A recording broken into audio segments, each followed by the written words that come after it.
Olá, uma boa noite a todos, a todas e a todes, né? Nós hoje damos continuidade ao primeiro seminário aberto, Fábrica de Ideia de Pensamento, né?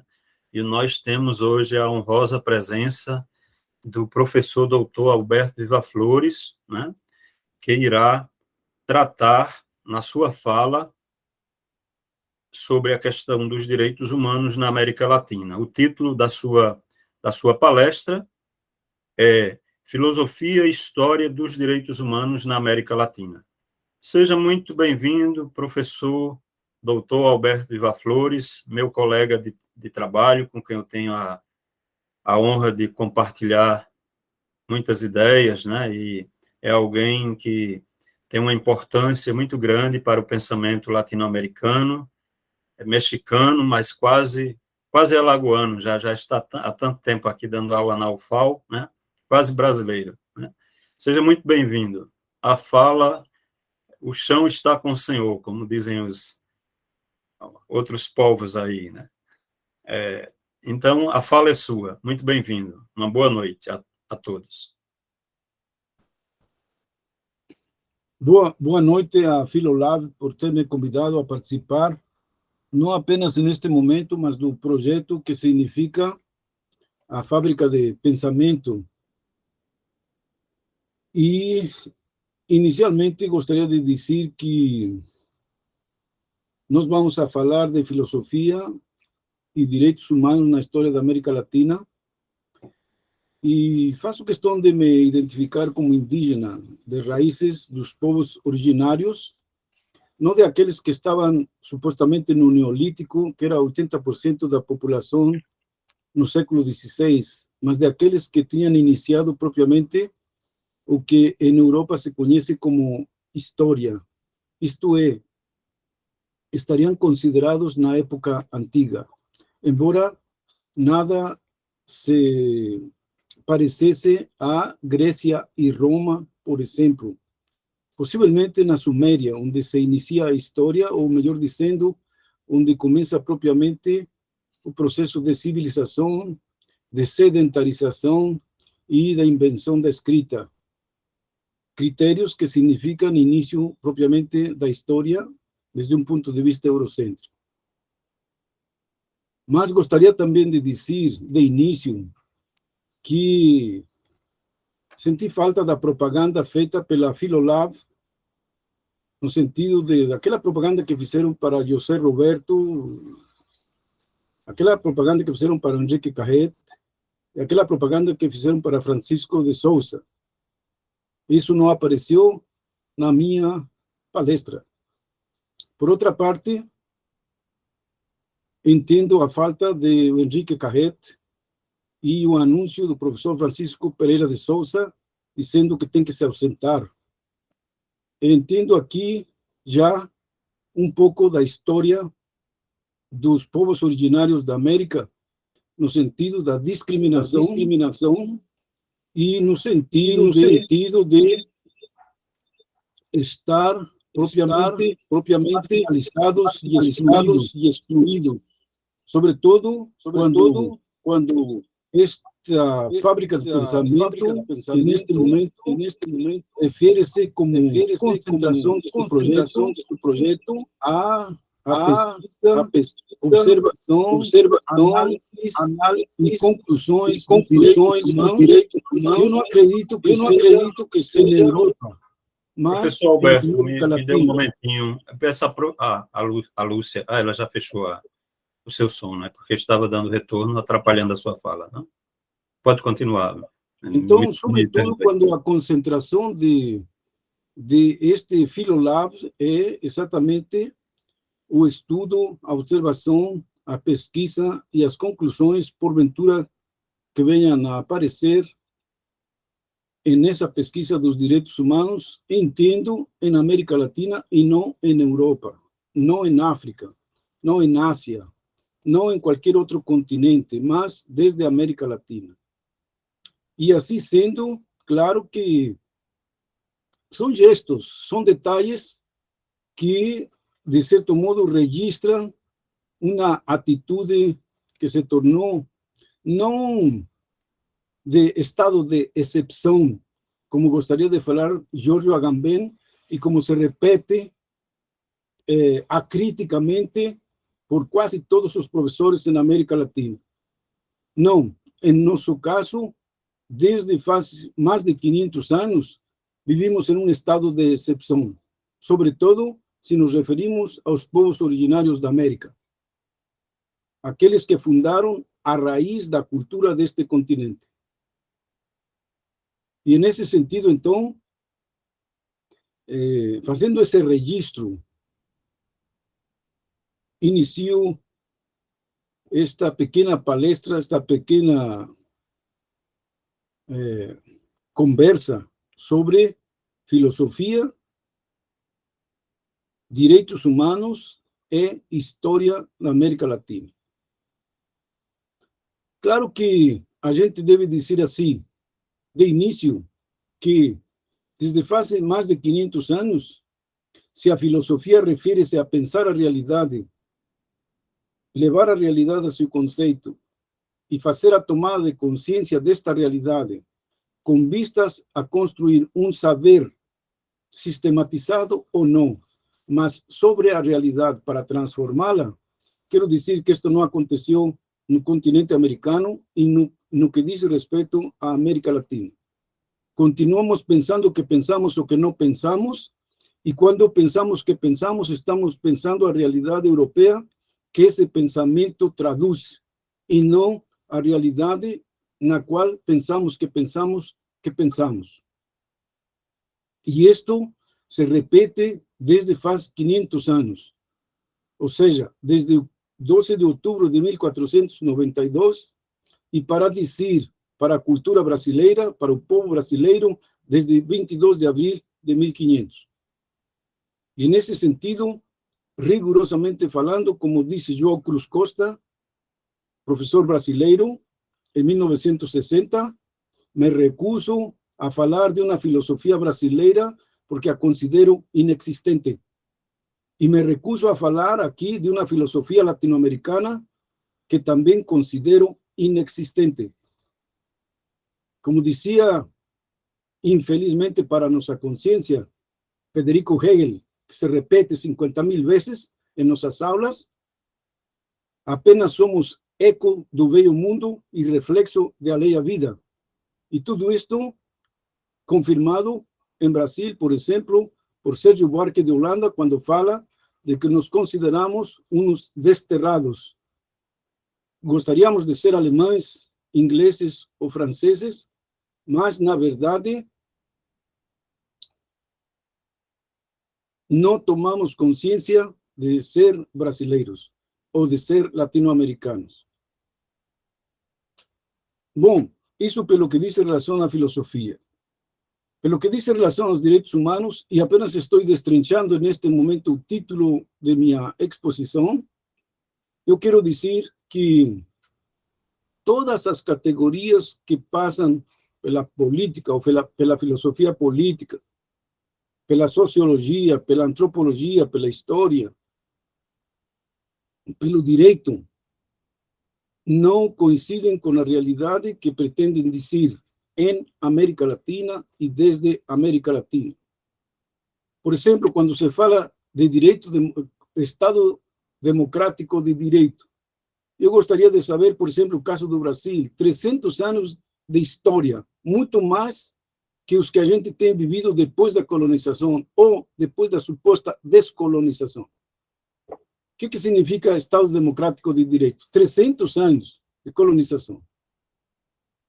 E claro que não sabemos as peripécias e aos trancos e barrancos o que tem significado esse Estado de direito ou esse Estado democrático de direito desde 7 de setembro de 1822 até 4 de novembro de 2022. Não sabemos disto. Não preciso aqui estar repetindo, até por causa do tempo. E assim como acontece na história do Brasil, que verdadeiramente nos lecionamos como se fosse história da Europa e não história do Brasil, porque continuamos falando de Europa, de Europa, de Europa, com as categorias europeias que construiu a historiografia eurocêntrica, e não nos apercebemos de que passa a distância tangencial da realidade histórica, neste caso brasileira e latino-americana.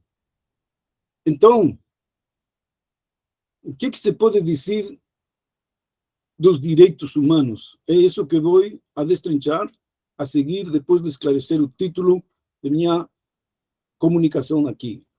Então, filosofia, direitos humanos e história da América Latina. Bom, eu quero dizer que, inicialmente, se somos, de certo modo, coniventes com a história eurocêntrica, nossa história começa o 12 de outubro de 1492 ou 22 de abril de 1500. Porque é a partir desse momento que uma aventura humana inédita, porque uma aventura humana original, porque uma aventura humana autônoma, livre, independente, com extrema originalidade e fantasia, é colocada em um molde eurocêntrico, e a partir de 12 de outubro de 1492, ou a partir do 22 de abril de 1500, entra a ser considerada nesse esquema construído por Europa, ou seja, pela história ou pela historiografia dos dominadores. E então, diante desse esquema eurocêntrico, resultamos minimamente bárbaros ou selvagens, dependendo do autor. Resultamos fora da história. Resultamos sedentários que não têm consciência de propriedade, não têm consciência de lei, não têm consciência religiosa. Resultamos fora da civilização. E a partir de aí, supostamente entramos nesse esquema cronológico de uma história linear que atualmente os próprios europeus negam essa linearidade. Porque a vida humana é inédita. Porque a vida humana, ela é livre. Porque a vida humana, ela é criativa de sua própria realidade social, política, cultural, religiosa, etc. E isto não encaixa em um molde, em uma fórmula historiográfica, tal como aquela que se impôs ao mundo inteiro a partir da descoberta, invasão, conquista e colonização do Brasil e do continente americano. E nesse sentido, nenhuma das categorias de filosofia, de direitos humanos, de esquema historiográfico, permitem colocar e falar com seriedade e não com cinismo da história dos direitos humanos na América Latina.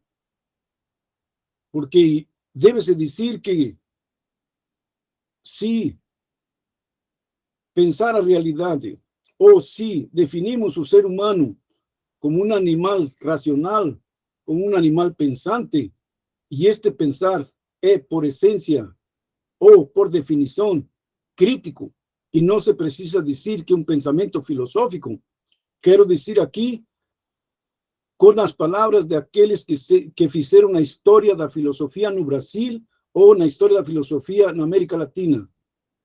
Não pensamos. Não temos essa dignidade. Então, renunciamos a ser seres humanos propriamente dito desde o ponto de vista de uma filosofia, de um animal racional, de um Homo sapiens. E somos reflexo de um mundo alheio, reflexo do pensamento alheio.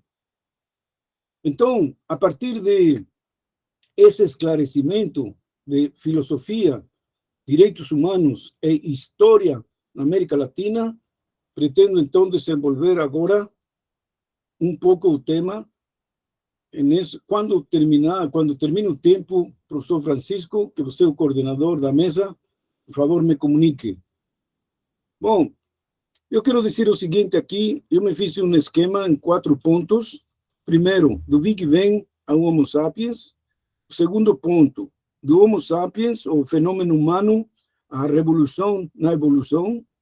O terceiro ponto é direitos humanos e dignidade humana, o a priori antropológico, e por último, História da América Latina, Filosofia e Direitos Humanos, 1492-2022. Espero que possa verdadeiramente desenvolver esta temática e chegar, evidentemente, à conclusão. Quando falamos do Big Bang a Homo sapiens, queremos dizer apenas que a realidade enquanto tal, na sua totalidade, segundo os experimentos científicos e da cosmologia contemporânea, ele começa mais ou menos 13,7 bilhões de anos atrás, quando acontece a grande explosão, ou o Big Bang. E nesse processo evolutivo da realidade enquanto tal, na sua totalidade, onde vai aparecendo a matéria e a energia, o espaço-cosmos, o espaço-tempo, as galáxias, a Via Láctea, o sistema planetário solar, o planeta Terra, e dentro do planeta Terra, os vegetais, os animais e os minérios, e dentro dessa paisagem, o Homo sapiens, que aparece literalmente, como dizem os antropólogos e os arqueólogos, porque, na verdade, não se sabe como. Então, acontece a aparição do fenômeno humano, como disse Teilhard de Chardin. E deve-se falar literalmente do fenômeno humano, porque, apesar de Edmundo Husserl, de seu método fenomenológico, ele, mais que duvidar, esclarece que verdadeiramente o fenômeno humano, ou seja, a coisa tal qual é, ela continua desafiando qualquer epistemologia e qualquer método científico, sobretudo quando se refere ao ser humano. O ser humano é inédito. O ser humano é ainda uma incógnita. O ser humano não está encerrado em fórmulas. O ser humano é ainda indizível. Pois bem, mas quando aparece nesse processo evolutivo da realidade enquanto tal, na sua totalidade, o fenômeno humano, acontece uma revolução na evolução, porque é um ser onde, como disse Martin Heidegger, acontece o próprio ser, de tal forma que esse ser, que é o Homo sapiens, traduz a aparição do ser enquanto tal, e é mediante ele que o ser aparece. O que queremos dizer com isto? Que, por exemplo, quando Hegel fala de que antes da aparição do ser humano, 5 milhões de anos atrás, então, desde 13,7 bilhões de anos, e nesse processo, até 5 milhões de anos atrás, quando aparece o ser humano, ninguém faz a tomada de consciência da realidade, e a realidade não aparece, não pode aparecer. Porque, como disse David Hume, ou como disse Federico Engels, somente a natureza toma consciência de si mesma a partir desse fenômeno humano. E David Hume dirá: minha pesquisa neste tratado da natureza humana é descobrir em que momento a natureza se torna espírito, ou seja, em que momento toma consciência de si mesma. E claro, nós dizemos agora, atrevidamente, ousadamente, ou de uma maneira assim valerosa. Esta tomada de consciência da natureza enquanto tal, na sua totalidade, aparece exatamente com o fenômeno humano. O fenômeno humano é a tomada de consciência da realidade. Ou como disse o padre Leonardo Boff, que terminou sendo professor de ética na Universidade Estadual do Rio de Janeiro. Enquanto tomada de consciência da realidade, no fenômeno humano, o cosmos se ama. O cosmos se explicita como liberdade. O cosmos se explicita como criatividade. O cosmos se explicita como algo inédito, livre, espontâneo, criativo. Por quê? Porque o próprio Leonardo Boff dirá, assim como já os antigos diziam, o ser humano é um microcosmos do macrocosmos. E este fenômeno, desde a antiguidade, dos pré-socráticos, só para reduzir-nos à filosofia, é uma questão extremamente extraordinária de tomada de consciência do próprio ser humano sobre si mesmo. É o microcosmos do macrocosmos. E claro que para todos os filósofos que de alguma maneira avançam neste pensamento, chega a rayar na mística, porque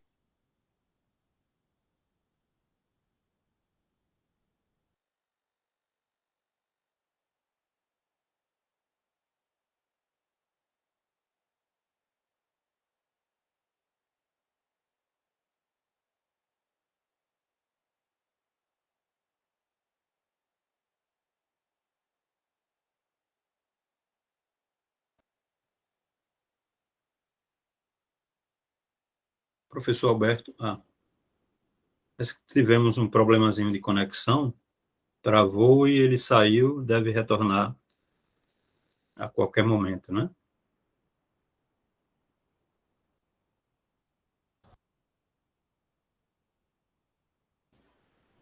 Professor Alberto teve um problemazinho de conexão. Desculpem, meu microfone apagou e então teve que sair para voltar.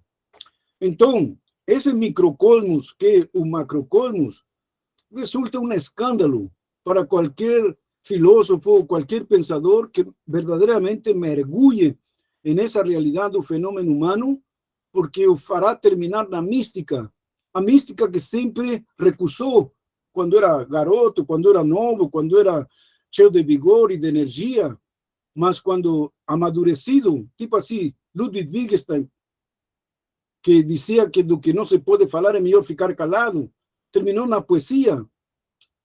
Martin Heidegger, que brigou muito para diferenciar o ente e o ser, e nunca conseguiu verdadeiramente identificar o ser, terminou na ontoteologia. E Gilles Deleuze, que disse que no seu último livro, 3 anos antes de se suicidar, se mandar de seu 20º prédio de andar e se matou 3 anos antes, escreveu um livro, que é filosofia? E lá nas primeiras páginas disse, lecionei toda a minha vida que a filosofia, e agora é que estou pensando o que quis dizer com isto. E ele disse assim, ateu, diz, espero que nesta noite, espero um momento de graça para poder esclarecer o que é a filosofia. Um momento de graça para qualquer pensador, sabe que este conceito e este modo de falar é um conceito teológico, um conceito da mística. E, por se fosse pouco, esses filósofos contemporâneos, filosofios para mim, que não sabem para onde ir, Jacques Derrida foi o encargado de despedir na morte de Emmanuel Levinas, que toda a sua vida dedicou para esclarecer o totalmente outro, o ser além do ser grego, que seria para ele aquele da cultura hebraica, aquele bíblico. E Jacques Derrida foi o encargado de fazer o discurso de despedida no enterramento dele. E o título que colocou Jacques Derrida, que todos nós sabemos, destruidor de qualquer discurso, desconstrutor de todo discurso, ele escreveu a Deus. Não a Deus, a palavra junta. Não, a Deus. São gestos que são espontâneos. Ninguém colocou uma faca em Jacques Derrida para dizer isto. Então, há uma implicitude no constitutivo estrutural do ser humano para essa transcendência. O mesmo experimentaram aqueles que fizeram o experimento do Big Bang, do bóson de Higgs. Ou seja, em que momento a energia se torna matéria. E quando conseguiram esse momento privilegiado de que a energia se torna matéria, espontaneamente disseram, encontramos a partícula divina, por definição ateus, por definição ateus. encontramos a partícula divina. E isso é uma coisa espontânea. Então, eu digo, por aí atravessa o valor e a dignidade desse fenômeno humano ainda incógnito, ainda indefinível, mas não por isto negado, não por isto não manifesto na realidade enquanto tal, na sua totalidade. De tal forma que nós podemos dizer toda a realidade enquanto tal, na sua totalidade, como dizia Protágoras, tem a medida deste ser humano. O ser humano é a medida de todas as coisas, de aquelas que são o que elas são e de aquelas que não são o que elas não são. E se apertamos mais, devemos dizer, a realidade é antropológica, antropocêntrica e antropomórfica. E se exprimimos mais, dizemos, é geocêntrica. Toda a perspectiva do conhecimento do cosmos, do universo enquanto tal, na sua totalidade, é geocêntrica, porque antropológica, antropocêntrica e antropomórfica.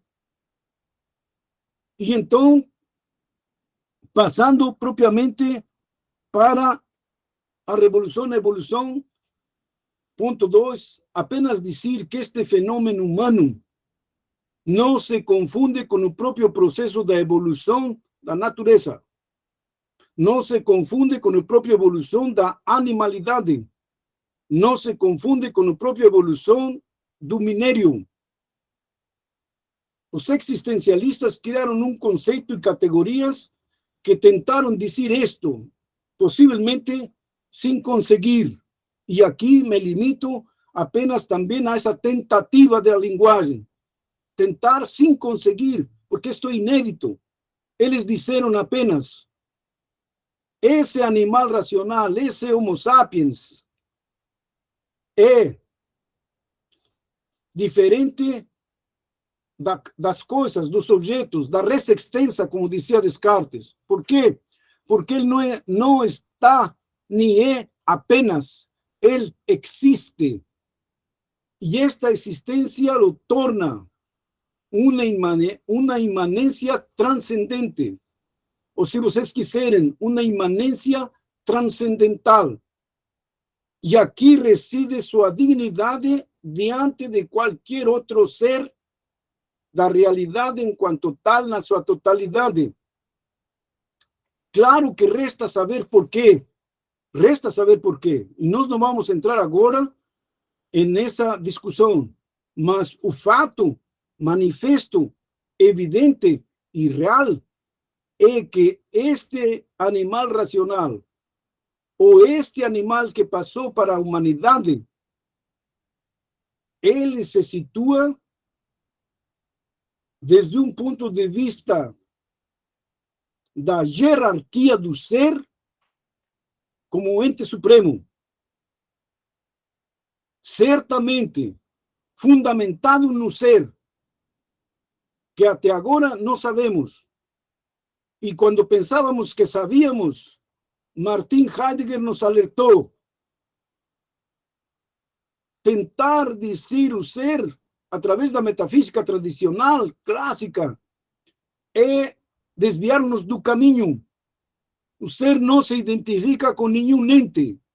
Ou, se vocês me permitem falar teologicamente, o Criador não se confunde com as criaturas e não pode ser definido a partir das criaturas. Ou, como dizem os cientistas, antes do Big Bang, antes da grande explosão, todo saber científico deve ficar mudo, porque nós não sabemos o que há antes.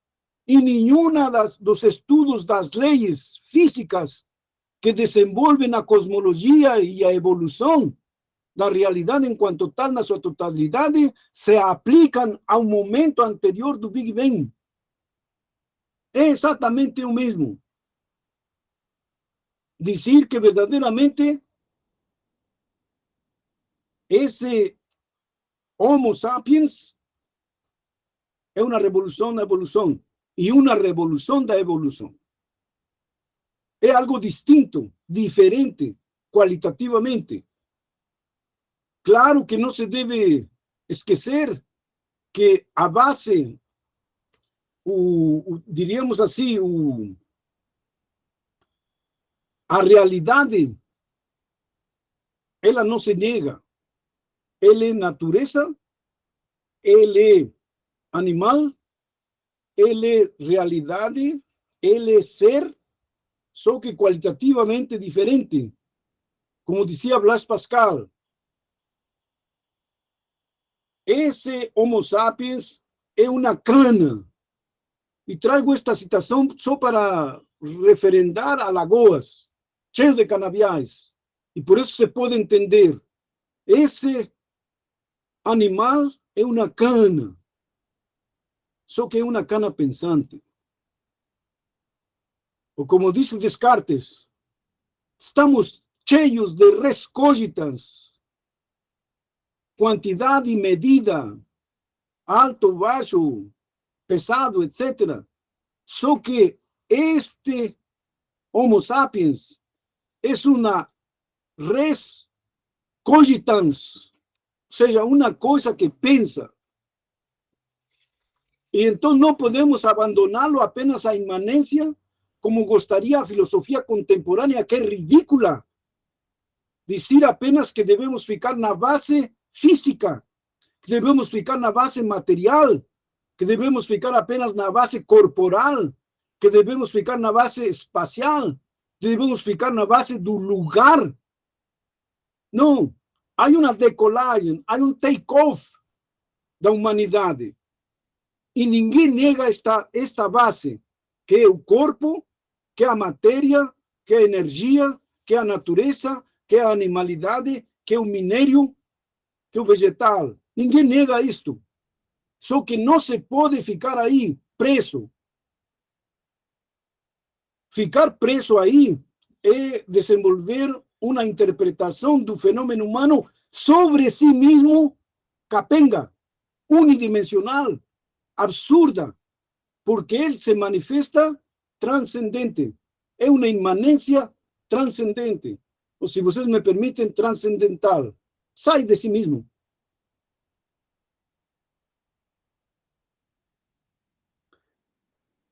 E nós diríamos que bastaria colocar o fenômeno da pergunta ou do perguntar utilizando o exemplo de Martin Heidegger.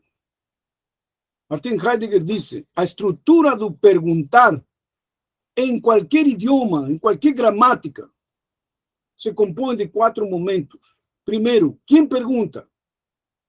Que pergunta? Como pergunta e a quem pergunta? Porque o fundamental também é este 4º ponto. A quem pergunta? Então, quem pergunta, por exemplo, quem sou eu?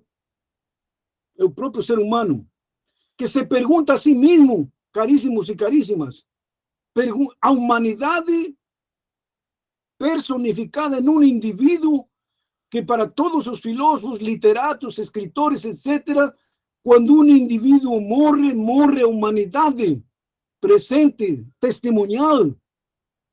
Por isso que quando se mata um ser humano, morre a humanidade. Não morre qualquer um.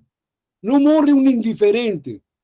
Não morre algo aleatório. Não, está morrendo a humanidade presente, testemunhal e corporal, exatamente nesse momento quando um ser humano morre. Então, a pergunta não é de um indivíduo. A pergunta é que a humanidade se faz. Quem sou eu? O segundo momento é como pergunta. Claro que aqui se podem encontrar muitas respostas, mas a filosofia privilegia a linguagem. Através da linguagem, é ela que pergunta e constrói a pergunta gramaticalmente, desde um ponto de vista sintático, desde um ponto de vista prosódico, desde um ponto de vista ortográfico, dependendo do seu idioma. Mas coloca a pergunta. Como? Através da linguagem, através de conceitos, através da fala. O que pergunta? Bom, continuando com a pergunta do início, devemos dizer sobre si mesmo. Quem sou eu? Pergunta quem sou eu? Essa é a pergunta. E a pergunta fundamental, caríssimos e caríssimas, não como pergunta estruturada desde um ponto de vista gramatical. A pergunta é o próprio ser humano que, diante da realidade enquanto tal, na sua totalidade, se torna a pergunta da realidade enquanto tal. O ser humano, como humanidade, mesmo sendo um indivíduo singular, representa a pergunta da realidade, enquanto tal, na sua totalidade. É a pergunta. Agora, quarto momento, a quem pergunta? E esta é a questão. A quem pergunta? E não pode negar esta estrutura minimamente gramatical. A quem pergunta? E não se pode dizer que se pergunta a si mesmo. Porque em uma noite, quando você fica se perguntando a si mesmo, você se encontra diante de você, como disse Martin Buber, criando um tu, automaticamente criando um tu quando você pergunta quem sou eu. E aqui não cabe uma mentira, porque está você sozinho, permitam-me a expressão, nu diante de você mesmo, perguntando quem sou eu e querendo se responder. E aqui automaticamente se cria um tu, porque, claro, é uma pergunta. E Martin Buber vai dizer, e eu não vou até lá, Martin Buber vai dizer assim, esse tu é a presença do infinito. É a presença da divindade no ser humano. E precisamente por esta questão, ele se torna templo do Espírito, templo de Deus, residência da divindade. E os conceitos, porque ele pergunta, os conceitos que utiliza se tornam, como disse Martin Heidegger, a casa do ser. A casa do ser. Quando eu digo Larissa Tavares, já estou dando um conteúdo que está dentro e ela responde. Larissa Tavares não é algo indefinido. Larissa Tavares é uma coisa concreta, específica, objetiva, e ela possivelmente não quer ser outra coisa que Larissa Tavares, porque se responsabiliza exatamente desse conceito. Esse conceito tem um conteúdo, não um significante vazio, como gosta de dizer alguns filósofos desavisados e desatentos diante da realidade humana. Então, eu digo, esta é a altíssima dignidade do ser humano. Passamos para o terceiro ponto, direitos humanos e dignidade humana, ou a priori antropológico. Simplesmente gostaria de dizer que, por exemplo, dado que falamos de filosofia, direitos humanos e história da América Latina, gostaria de dizer que Martin Heidegger, em um pequeno livro, não é tão pequeno, Introdução à Filosofia, disse: ser homem já significa filosofar. Quer dizer, o ponto de partida, sem referente, como queria dizer a filosofia analítica da linguagem, que esquece o sujeito da linguagem, que esquece o criador da linguagem, que esquece o criador da realidade conceitual, que esquece o criador epistêmico da realidade, que esquece o sujeito hermenêutico da realidade. Ele procura que para tudo que a gente tem que falar, um referente. O ser humano não tem referente, é autorreferente. Por isso que nós falamos de a priori antropológico. E na sua própria imagem, todos nós, na medida que vamos vivendo, como disse Martin Heidegger, na medida que vamos sendo, e nessa medida exprimimos o que nós somos.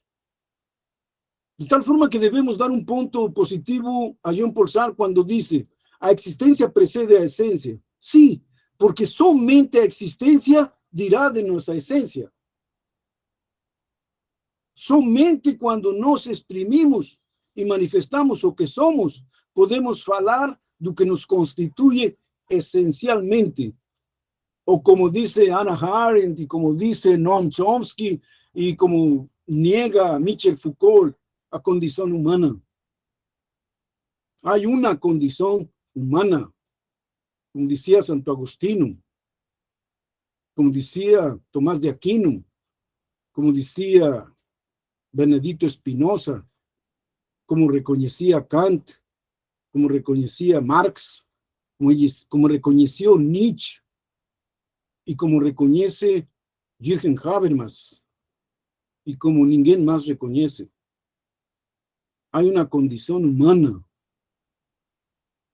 Y en ese sentido, o a priori antropológico, que entre muchas dimensiones inherentes a su naturaleza, a su propio ser, es definido por Aristóteles como animal social, entonces él tiene que vivir en sociedad. Y para vivir en sociedad, muchos filósofos modernos tienen se debruçado. John Locke, Hume, Rousseau, tantos outros. Aqui o professor Francisco Pereira, que gosta de falar de filosofia política, sabe muito bem como se debruçaram sobre essa convivência social. Agora, parece que ignoram que ele é, como diz Aristóteles, é um animal essencialmente. Não, Aristóteles não diz essencialmente, mas ele diz, esse animal logicón é um animal por natureza social. E aqui, então, entram outras dimensões. Como vamos a viver em sociedade? E claro que o ponto de partida de qualquer sociedade não é imediatamente a família, como já disse possivelmente Federico Engels, a origem da família, da propriedade privada e do Estado. A origem é este a priori antropológico. Mas os liberais, os defensores do liberalismo, pensam que quando a gente fala deste a priori antropológico, está falando de um individualismo egoísta, de um individualismo a todo custo solitário, narcisista. Não. Quando se fala do a priori antropológico, estamos reconhecendo o ponto de partida da humanidade como animal social. E aqui, então, aparece a tentativa de colocar na hierarquia do ser o valor supremo, não imediatamente do indivíduo humano, mas da vida humana. Como disse o professor Henrique Dussel, a vida, ela não é um valor, ela é a fonte de valores. E, sobretudo, quando falamos de vida humana, ela é a fonte de valores. E a gente deve dizer, nesse transcurso de a vida humana enquanto fonte de valores, se coloca na hierarquia do ser, para bem ou para mal. Isso pode ser debatido, mas não pode ser negado. Para bem ou para mal, na hierarquia do ser, ou dos seres, ou dos entes, o valor supremo é a vida humana e, neste caso, o ser humano. Por isso que nós dizíamos, todo é antropocêntrico, todo é antropológico, todo é antropomórfico e, por ende, geocêntrico. O universo como um todo, na sua expansão, desde que saiu da grande explosão, etc., é geocêntrico. Queira-se ou não, a reserva de encontrar inteligências extraterrestres, que já eram apontadas por Albert Einstein e que, de certo modo, Stephen Hawking tentou verdadeiramente confirmar que há vida inteligente no cosmos. Mas, por enquanto, continuamos afirmando a perspectiva da realidade enquanto tal, na sua totalidade, geocêntrica, antropocêntrica, antropológica e antropomórfica. Claro que aqui me coloco em contra de um bocado de gente que diz que temos que acabar com o antropocentrismo porque está depredando o planeta, porque está acabando com a natureza, porque devemos defender os animais. Eu apenas digo que não devemos acabar com o antropocentrismo, mas devemos apenas entendê-lo e compreendê-lo de uma maneira mais ética, de uma maneira mais humana, onde verdadeiramente aconteça a humanização do espaço, a humanização da natureza, até porque um dos ateus, um dos materialistas, um dos desprezados filósofos desta época pós-moderna, desta filosofia contemporânea, Karl Marx disse, na medida que o ser humano se naturaliza, a natureza se humaniza. E este fenômeno, evidentemente, é interessante, porque daqui se desprendem os direitos naturais, os direitos humanos. Os direitos humanos têm como ponto de partida o a priori antropológico, entendido como o valor supremo na hierarquia do ser, não como indivíduo, mas como espécie e como vida humana. Então, a concentração dos direitos humanos é exatamente a defesa da vida humana na sua plenitude.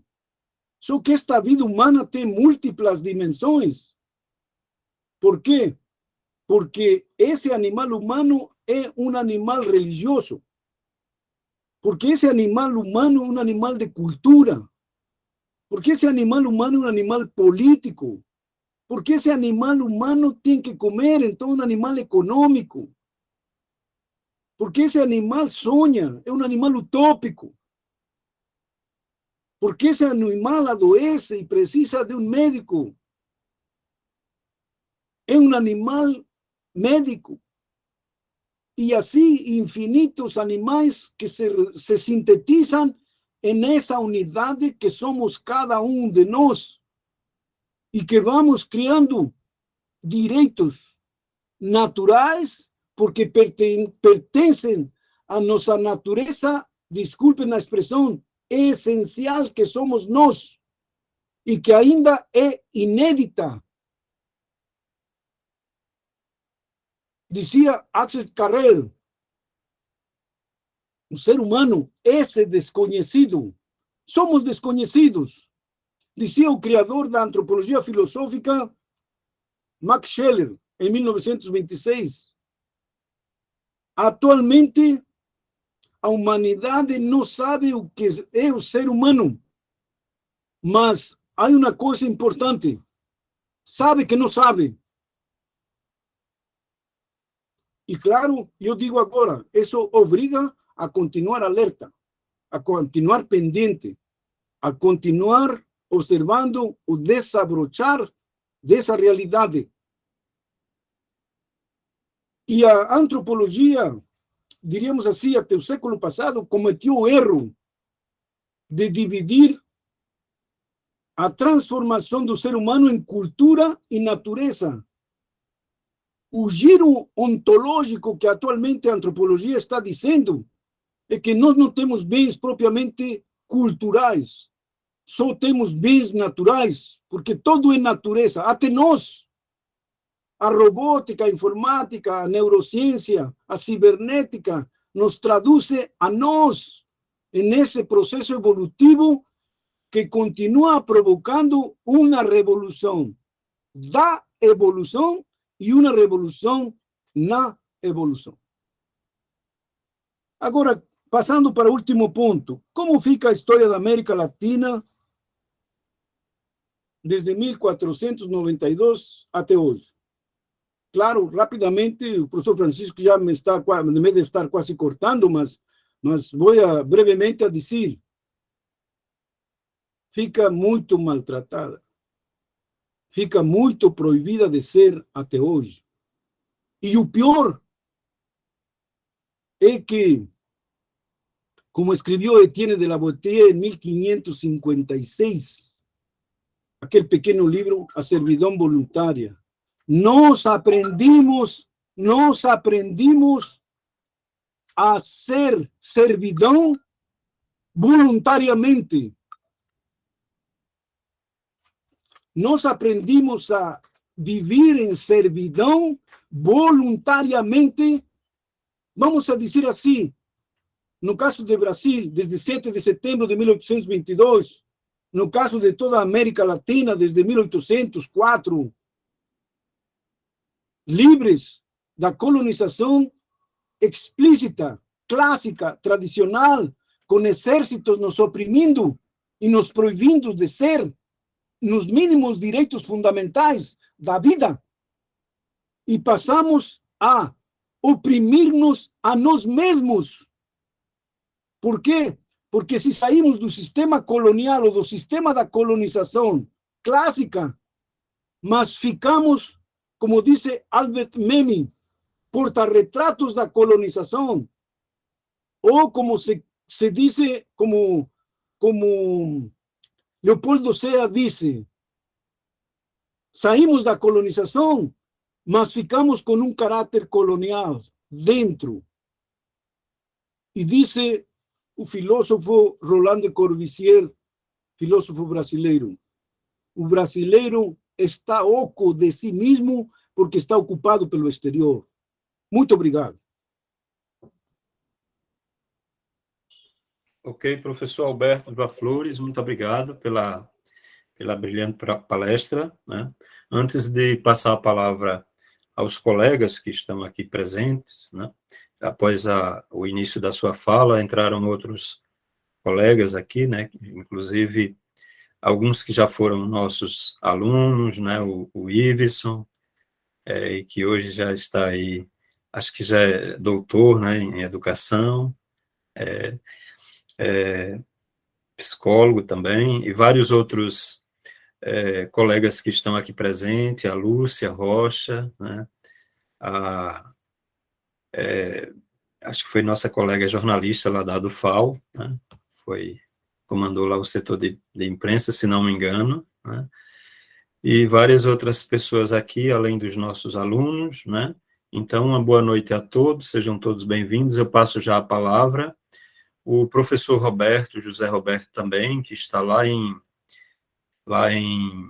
no interior, né, que faz parte desse projeto, né, é nosso colega, e eu até peço desculpas ao professor Alberto Flores, assim, acho que também como Roberto, né, eu também não sabia, né, porque quando me convidaram para fazer minha palestra antecipada, foi feito um card, né, então é o Henrique, que é o coordenador geral, e o Matheus, que é a pessoa que trabalha com o Henrique, né, então eu peço até desculpas, eu fico até envergonhado, né, porque não houve um tratamento paritário nesse sentido, né, a minha palestra foi muito bem divulgada, né, e aí eu acho que como o professor Alberto, inclusive, é uma pessoa muito conhecida, né, apesar de nós termos aqui bastante gente, mas, assim, a palestra dele acabou não sendo divulgada nas redes sociais, né, então, é uma coisa que eu acho que eu ficaria um pouco chateado se fizessem isso comigo também, né.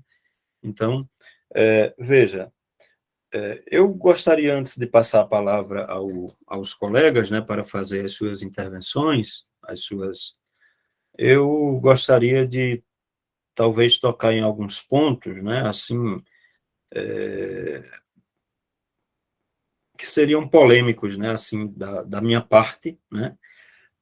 Eu não sei se alguém teria alguma questão de antemão, né, a fazer, o professor Roberto, está aqui o Iveson, né, em relação à fala do nosso expositor, né, do palestrante, né, e porque eu diria assim que a minha fala, ela teria um pouco de polêmica, porque nós conhecemos a história da filosofia, e eu acho que o professor Alberto Viva Flores, que é uma pessoa muito brilhante, né, tem um pensamento próprio a respeito dessas questões, mas muito mais voltada para a realidade latino-americana, né, chegando a questionar, né, algumas visões que nós chamaríamos de eurocêntricas, né, porque o pensamento europeu acabou se apropriando, né, tanto do ponto de vista, como houve um desenvolvimento do ponto de vista tecnológico na Europa, que era a periferia do sistema, né, mas a China, na época, no início da modernidade, era muito mais desenvolvida, né, do que a própria Europa, né, e depois a Europa se une, né, devido ao desenvolvimento tecnológico, e acaba destruindo a China de uma forma tal que só foi revertido isso nesses últimos 40 anos, né, após a Revolução feita por Mao Tse-tung e pelo Partido Comunista, né, que souberam muito bem administrar a China, né, e é tanto que já está até para, inclusive, ultrapassado do ponto de vista econômico, né, e como a primeira grande superpotência mundial, né, em vários aspectos, né, no ponto de vista científico e várias outras questões, né. Então, a fala do professor Alberto, ela tem uma fundamentação, né, que aí,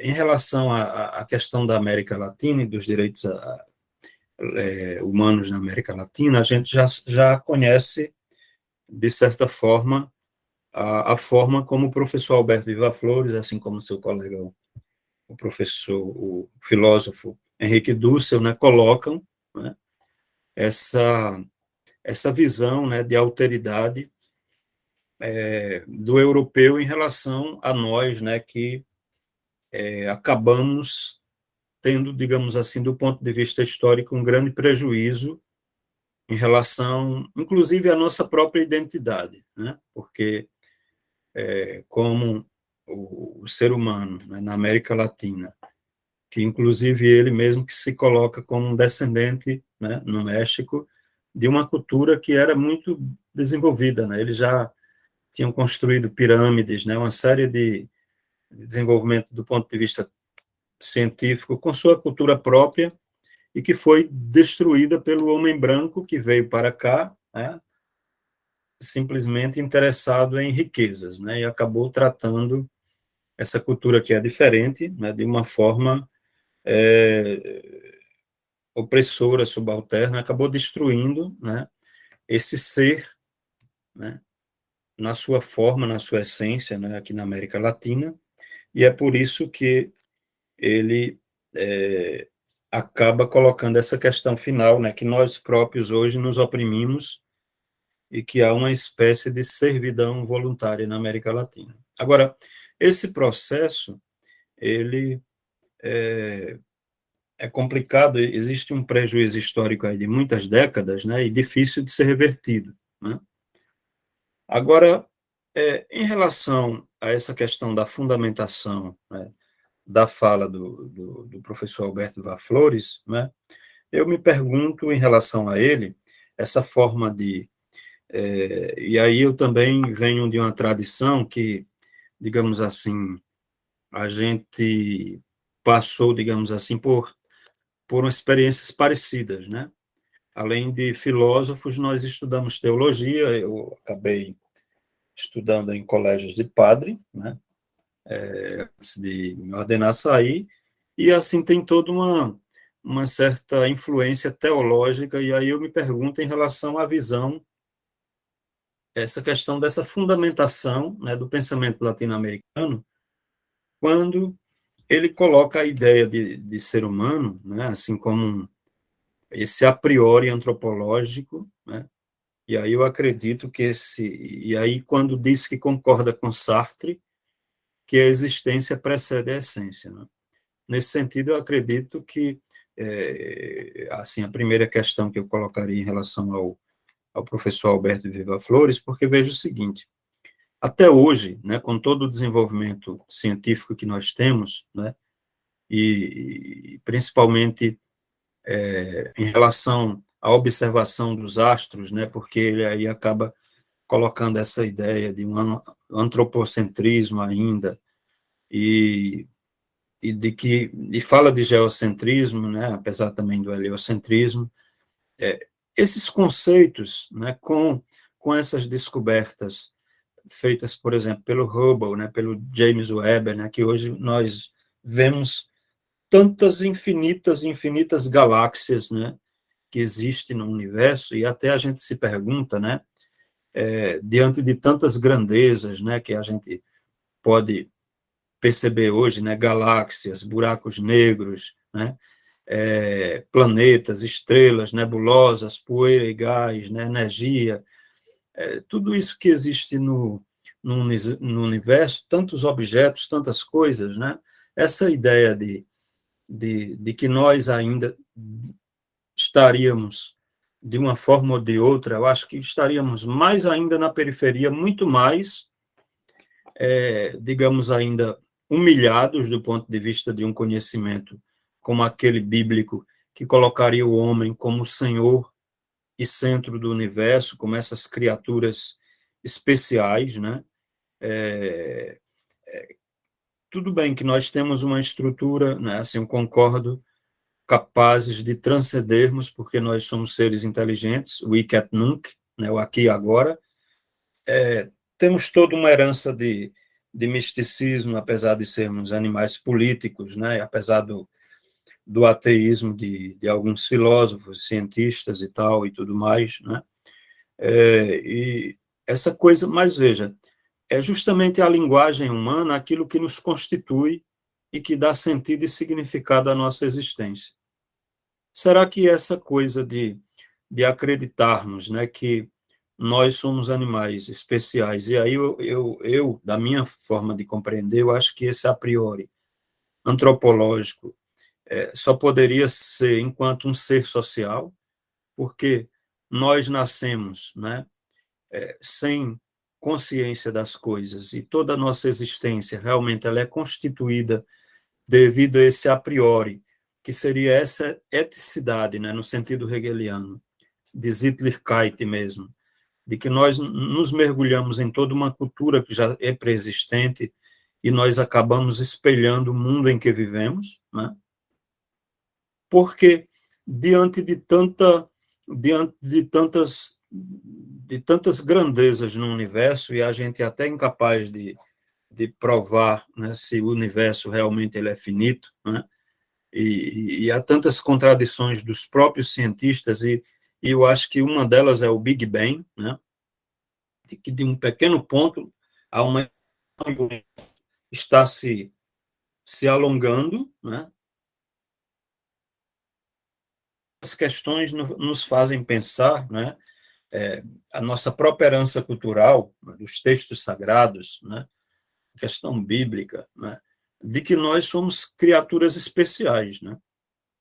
Até o fato de que até hoje nós não tivemos nenhum animal, talvez porque até no passado tenhamos matado, nós somos seres que acabamos destruindo a natureza, e os senhores da guerra talvez não tenham tanto respeito pela vida humana, a ponto de considerá-la como um valor supremo, né? Então, outras formas de vida talvez não tenham prosperado para nós sabermos até se nesse planeta existiria uma forma inteligente capaz de chegar próximo à nossa forma de inteligência. Mas mesmo os animais que nós consideramos nessa hierarquia, né, do ser, né, como inferiores, porque não têm a capacidade de raciocínio complexa como a nossa, né, mas, de um ponto de vista do universo, né, isso aí é muito complicado, a gente até falar de universo, metaverso, tem tantas discussões hoje, né?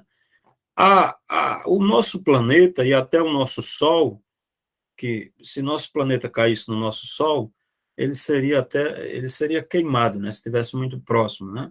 Que seria como uma espécie de bola ou até grão de areia e seria queimado.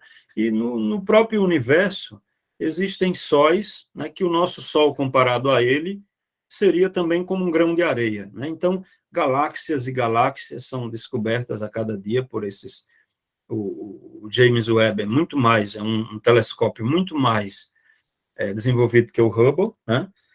Mas veja, então Eu repasso a palavra ao professor Flores, né? E aí eu entendo essa questão do ser humano, dessa importância que nós nos damos a nós mesmos como criaturas especiais, o centro do universo, criaturas que temos um fim, um objetivo. Mas aí eu me pergunto, professor Flores, esse discurso, essa fundamentação, ela e aí eu não coloco de uma forma como pensou talvez autores europeus muito preconceituosos, assim, porque levaram em conta toda a tradição medieval e acabaram dando uma conotação negativa à questão da religiosidade, da mística, né? E acabaram associando tudo que é desenvolvimento a uma forma de racionalidade, de raciocínio lógico, mas mesmo assim, né? Não é muito radical da nossa parte nós acharmos que nós somos os únicos, né? O nosso próprio planeta, ele não é nem um grão de areia comparado ao restante do universo, né? De tão pequeno, e para nós é tão grande, né? Tão imenso, né?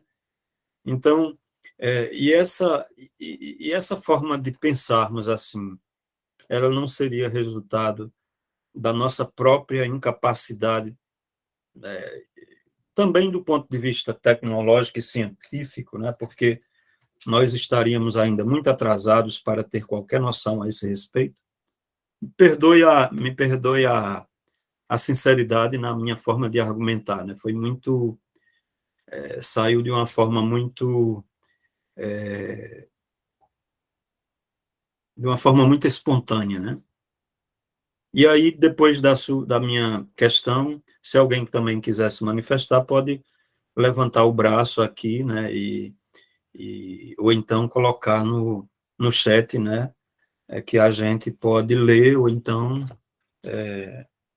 pedir a palavra ao professor Flores para que a pessoa coloque a sua questão, né?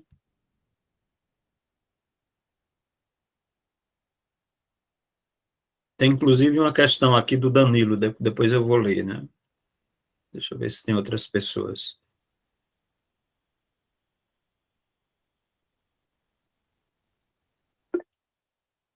O Wellington também levantou a mão.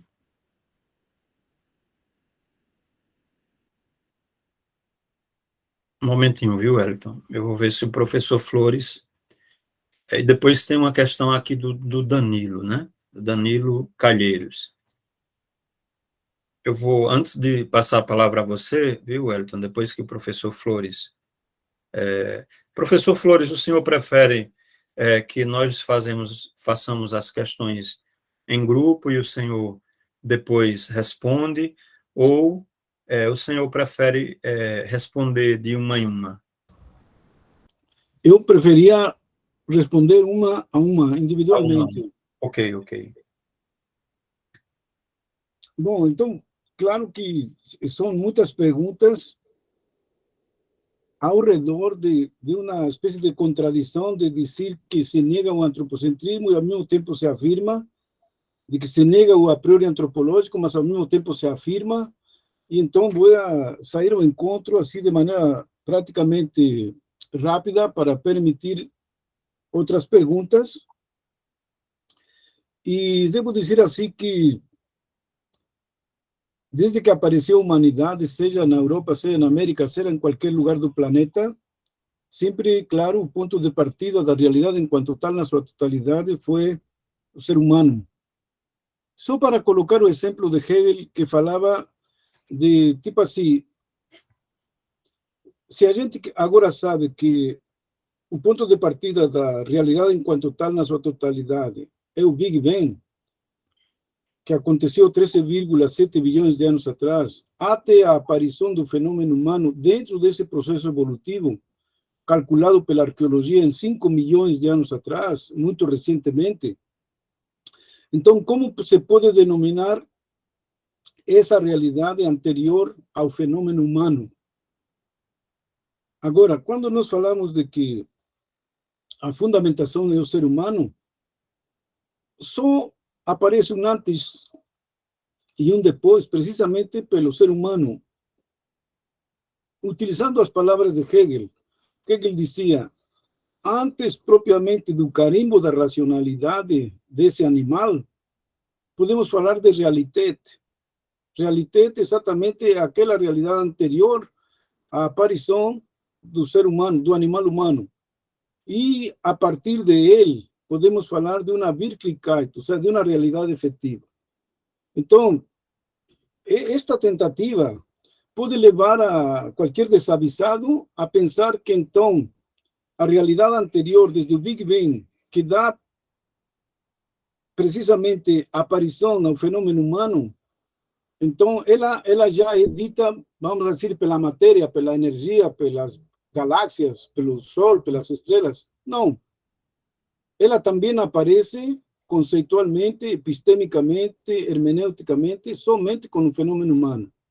De tal forma que nós podemos falar hoje que houve um Big Bang, que houve desenvolvimento de matéria e energia, de espaço-tempo, galáxias, a Via Láctea, o sistema planetário solar, o planeta Terra, minérios, vegetais e animais, e nessa paisagem aparece o ser humano.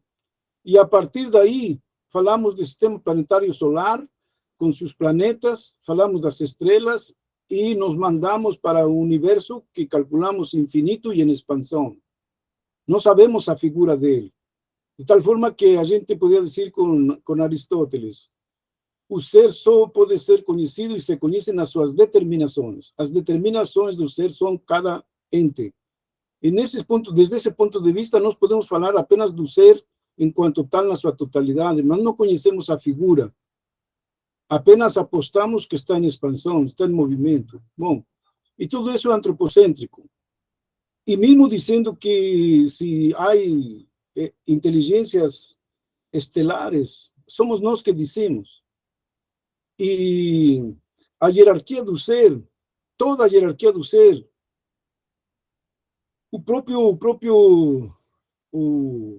Manuel Nicolelis diz, bom, no início houve um primata que começou a evoluir no cérebro e ao final denominou a isto aqui Terra, fruto da evolução de seu cérebro, e denominou a isto aqui Terra. Ou seja, todo isto nos leva a dizer que há um antropocentrismo, há um a priori antropológico, há um antropomorfismo, ou seja, tudo isso aqui é nosso modo de ser, é nosso reflexo. E isso não se pode negar. E quando o professor Francisco disse que nós nascemos já dentro de uma cultura, eu não estou me referindo à cultura posterior, estou me referindo à experiência inicial, originária, primordial, como Hegel, quando fala do ponto de partida da filosofia, que não se confunde como qualquer outra ciência. Ela não pressupõe um método. Ela, quando inicia filosofando. Como o ser humano, quando inicia sendo, como disse Heidegger. Ou seja, só podemos conhecê-lo quando ele se manifesta, quando ele é sendo.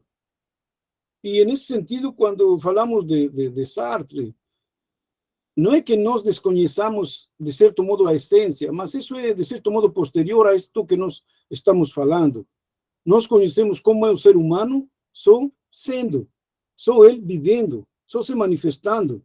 E por isso que damos um ponto a Sartre quando ele diz a existência precede a essência. Ou seja, como ele é? Bom, como ele é sendo.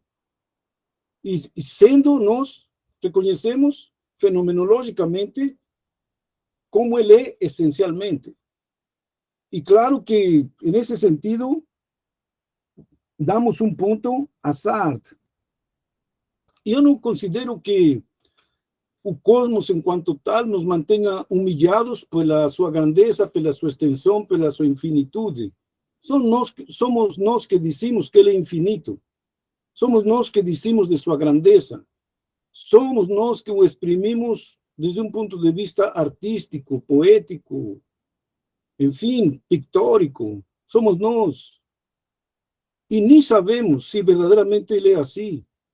Nós que o imaginamos, nós que o supomos, nós que apostamos que seja assim. Mas isso não nos humilha. Eu acredito que, exatamente como dizem todos os cosmólogos, como, por exemplo, Marcelo Gleiser, ou Carl Sagan, ou Stephen Hawking, somos nós que estamos dizendo que ele é infinito, estamos tentando calcular suas dimensões com fórmulas matemáticas, com leis físicas, descobrindo essas leis físicas de como ele funciona. E tudo isto não nos humilha, eu acredito que não, ao contrário, nos manifesta exatamente como é o modo de ser desse ser humano terrestre, na perspectiva terrestre e antropomórfico. O cosmos é antropomórfico, queira-se ou não, mesmo utilizando essa parafernália de ferramentas técnicas industrializadas. Sempre foi assim. Essas mesmas ferramentas que utiliza para conhecer, para interpretar, fazem parte de seu próprio processo desde que ela apareceu, quando começou a usar a pedra polida, a pedra lascada, enfim, e começou um processo de industrialização através do que Marx disse, trabalho humano. Trabalho humano, escreveu Federico Engels, o papel do trabalho na transformação do macaco em homem. O trabalho humaniza e tem que ser valorizado assim. E o trabalho não é, como disse Adam Smith na Riqueza das Nações, algo abstrato, é algo concreto e concretíssimo, porque é o trabalho vivo, que é o trabalhador e que somos nós, não aquele operário que está na fábrica, nem aquele camponês, somos nós, os seres humanos. Os seres humanos somos trabalhadores e manifestamos nossa criatividade, nossa imaginação, nossa fantasia e nossa inteligência nessa transformação com a qual nos defrontamos todos os dias diante de uma realidade que nos inunda e nos ultrapassa, mas que queremos, de certo modo, desvendar. E isso não nos humilha, ou pelo menos acredito que nem Albert Einstein se sentiu humilhado, nem Stephen Hawking se sentiu humilhado, nem ninguém se sente humilhado. Carl Sagan se sentia surpreendido, maravilhado, queria, de certo modo, mergulhar nesse cosmos, bom, infinito. E, bom, eu gostaria de dizer apenas que, claro, puxando para a filosofia, bom, nosso modo de expor essa experiência humana, e falo literalmente de experiência humana, na realidade enquanto tal, na sua totalidade, a fazemos privilegiadamente através da linguagem. E a linguagem é uma usurpação do seu, no sentido que, se vemos todas as escrituras, não apenas a Bíblia do pensamento hebraico, todas as escrituras, desde a Suméria, passando pelo Egito, pela China, pela América Latina, astecas, maias, incas, chipchas, araucanos, etc., todos eles vão a registrar exatamente que os deuses, ou o Deus bíblico, Yahvé, criou a realidade através da palavra. E esta usurpação do céu a realiza, vamos a dizer aqui agora, o filósofo cria conceitos, como disse Gilles Deleuze, a filosofia consiste em criar conceitos, e um filósofo que não cria conceitos não é filósofo, não se pode dizer que seja filósofo. Esta criação de conceitos é exatamente o dar à luz à realidade, sempre foi, em toda a história da filosofia. E este dar à luz à realidade é o acontecimento que Martin Heidegger disse que é a presencialização do ser. Por isso que o conceito é a casa do ser. E isto é um exercício divino, se posso dizer assim, a falta de outro conceito. É um exercício divino se o contextualizamos a partir das Sagradas Escrituras ou daquilo que passa por ser Sagradas Escrituras desde as culturas mais primitivas. Isto é próprio dos deuses. E isso, bom, vaidosamente se nos entregou aos seres humanos. Criar a realidade. Nós não criamos, eu diria assim, apenas realizamos um exercício hermenêutico, porque o limite do conceito é exatamente a realidade enquanto tal, na sua totalidade, que nos desafia para dizê-la. Nós pretendemos dizê-la, mas não atingimos a dizê-la, não conseguimos dizê-la verdadeiramente. atingir a realidade enquanto tal, ela escapa, até porque é anterior à aparição do Homo sapiens. E o Homo sapiens interpreta, mas não cria nada. Apenas tenta descobrir, tenta dizer, e aí que está a debilidade da linguagem. Ele é frágil. Ele pretende dizer, mas não consegue. E, além disso, quando se refere a nós, quando a linguagem se refere a nós, nós também desfundamos a linguagem, porque ela não nos compreende em uma fórmula. Nós não somos uma frase interpretativa, porque nós, hermeneutas de nós mesmos, não alcançamos a dizer o que nós somos, mesmo nesse exercício hermenêutico. E nos inventamos, e somos muitas coisas. E todas essas coisas, Foucault disse, morreram verdadeiramente, porque, claro, não conseguem dizer a realidade humana, mas a realidade humana está aí. Sempre falaram para Foucault, certo? Todas essas imagens morreram, se desfundaram, mas a realidade humana está aí.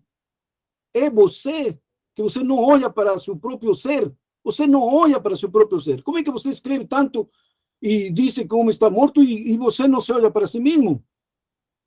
Você é um ser humano desfundado, mas não está morto. E o que vamos fazer com esse assassino? Muito obrigado. Ok, professor Alberto, temos mais 3 pessoas que estão inscritas aqui. O primeiro é o Danilo, né? O segundo é o Wellington Ferreira e o Iveson Gomes, né? Por último. O Danilo Calheiros, ele coloca aqui no chat: parabéns pela palestra, professor Flores. Quando o senhor falou da filosofia analítica, que de uma certa forma se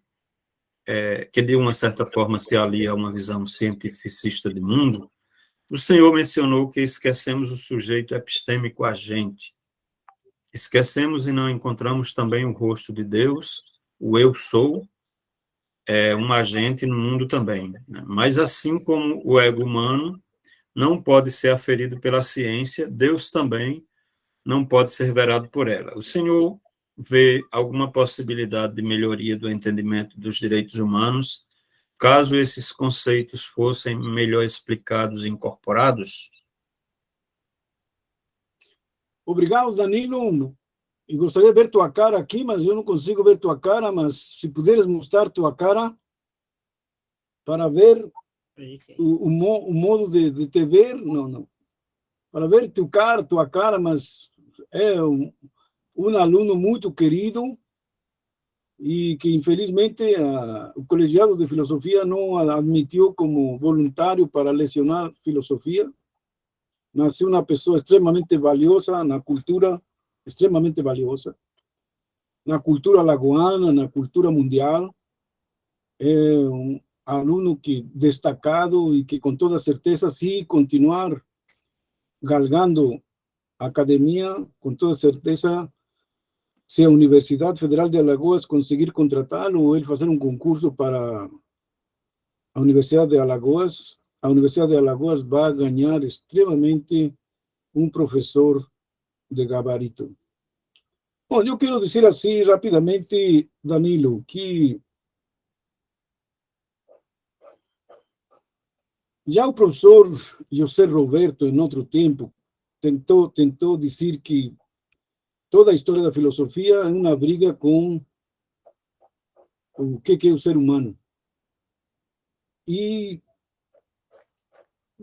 eu não diria tanto assim, a briga com que é o ser humano. Eu diria que toda a filosofia, ela revela o que é o ser humano, revela. E, nesse sentido, não apenas a filosofia, mas o que se conhece como teologia natural. A gente pode ver a Teodiceia de Leibniz, por exemplo. Mas você pode estudar Tomás de Aquino quando distingue teologia natural e teologia positiva ou revelada. Mas vamos a ficar com a teologia natural e dizer que todas as culturas e todos os historiadores das religiões, me lembro agora de Mircea Eliade, vão a dizer que não existe povo algum, não existe grupo humano, por mínimo que seja, que não tenha se encontrado manifestação que antropologicamente se identifique como religiosa.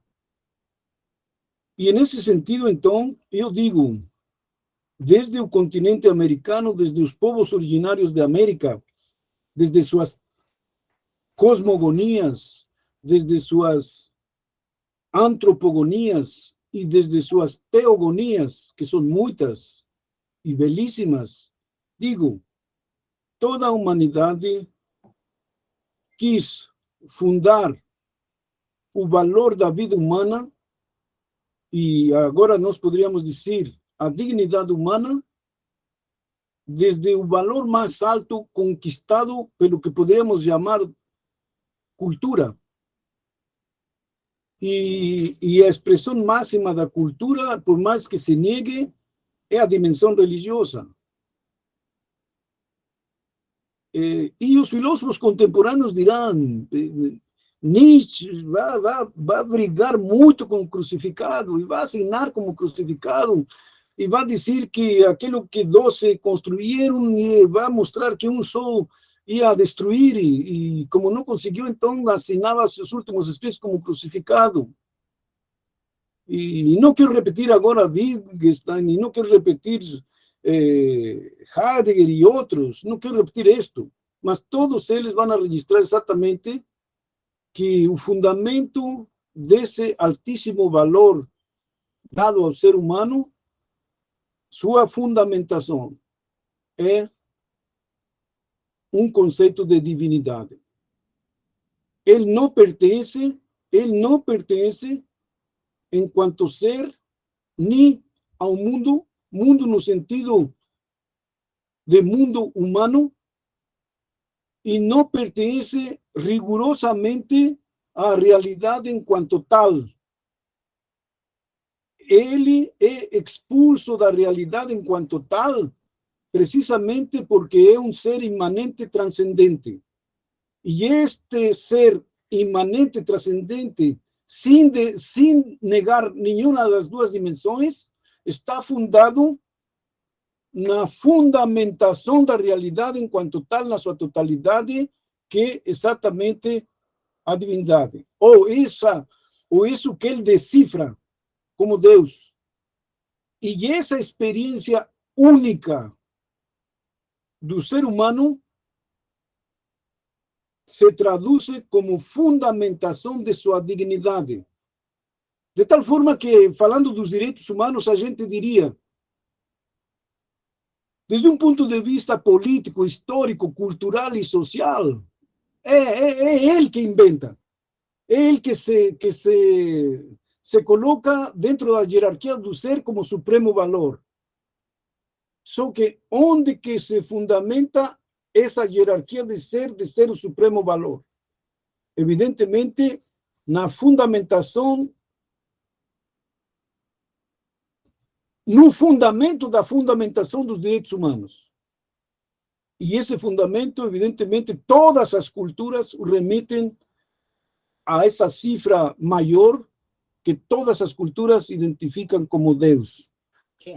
Seja qualquer teologia, aqui não vamos entrar na pluralidade de culturas, na pluralidade de teologias, etc. e tal.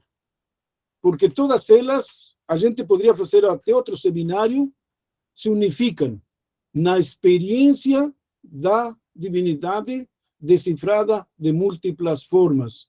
Porque, como dizem alguns, Deus não tem religião. Ok, professor Alberto, nós temos mais duas intervenções, né, duas perguntas. Primeiro o Wellington Ferreira e depois o Iveson. Wellington. Boa noite, professor Francisco. Boa noite. Professor Alberto Flores, colegas.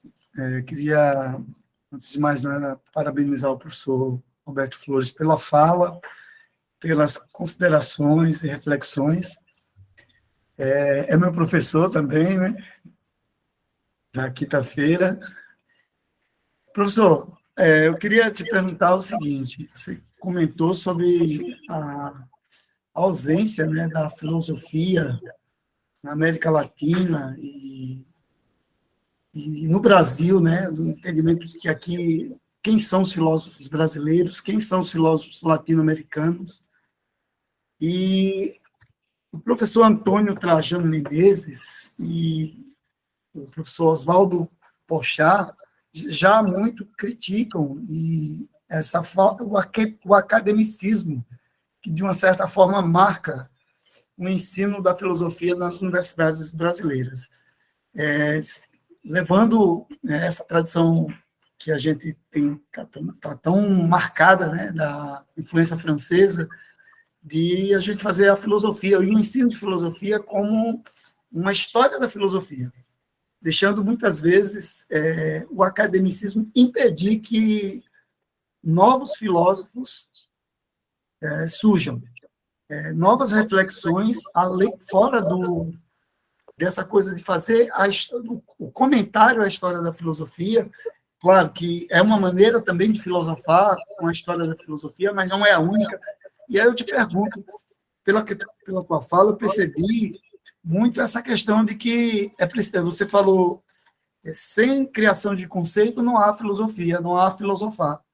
E como encarar essa questão desse academicismo que ainda marca o ensino da filosofia nas universidades brasileiras, para que a gente comece, como América Latina, como Brasil, a ter os nossos pensadores, porque existem questões contemporâneas, sem querer abandonar a tradição filosófica, e isso nunca vai acontecer, mas é necessário que uma nova tradição também surja, que novos filósofos tenham um espaço dentro da academia para formular questões que são tão próprias e tão contemporâneas ao contexto do Brasil e da América Latina. Então, a minha pergunta é um comentário, mas no sentido do que você vem ensinando nas aulas de antropologia filosófica, e aqui, mais do que nunca, a sua fala me animou a fazer essa pergunta. Obrigado.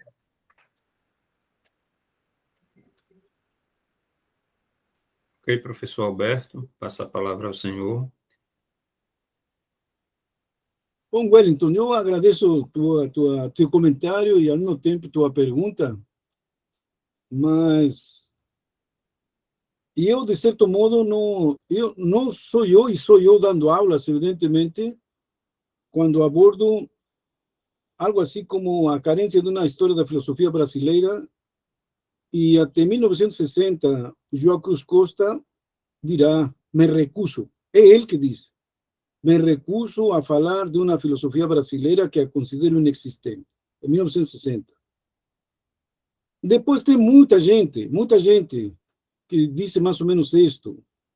O próprio Paulo Eduardo Arantes, como você repetiu, pegando uma frase produzida, imagina por quem? Por Michel Foucault, quando esteve em Brasil, e entrando à USP, observou e disse, temos um departamento francês de ultramar.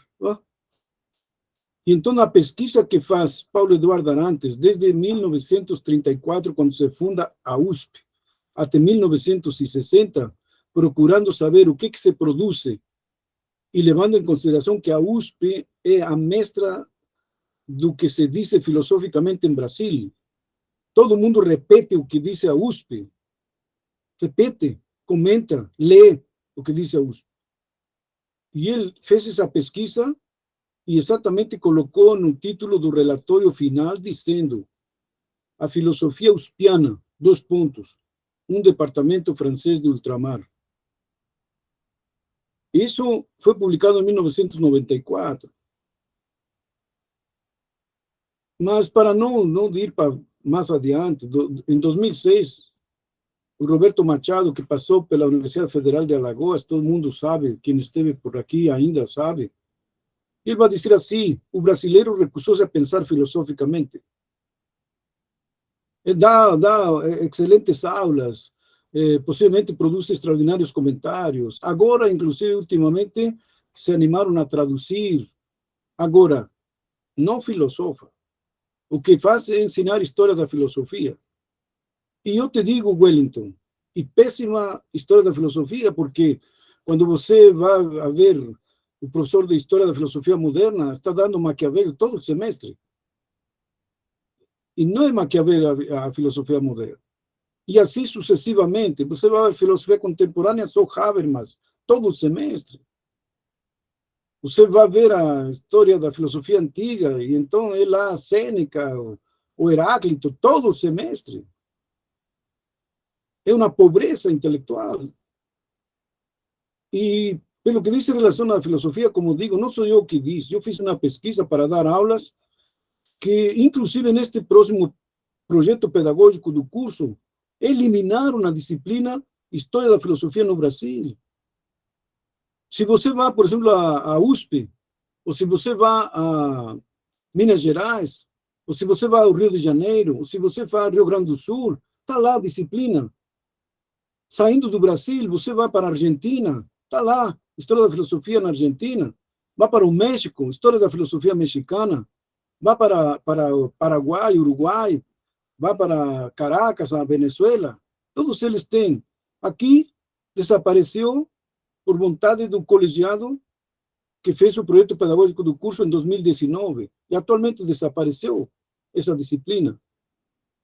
Não é porque eu esteja lecionando atualmente. Não, a considero uma disciplina importante. E você que é meu... Não sei se você já foi meu aluno nessa disciplina, está sendo meu aluno em antropologia filosófica, eu entendo.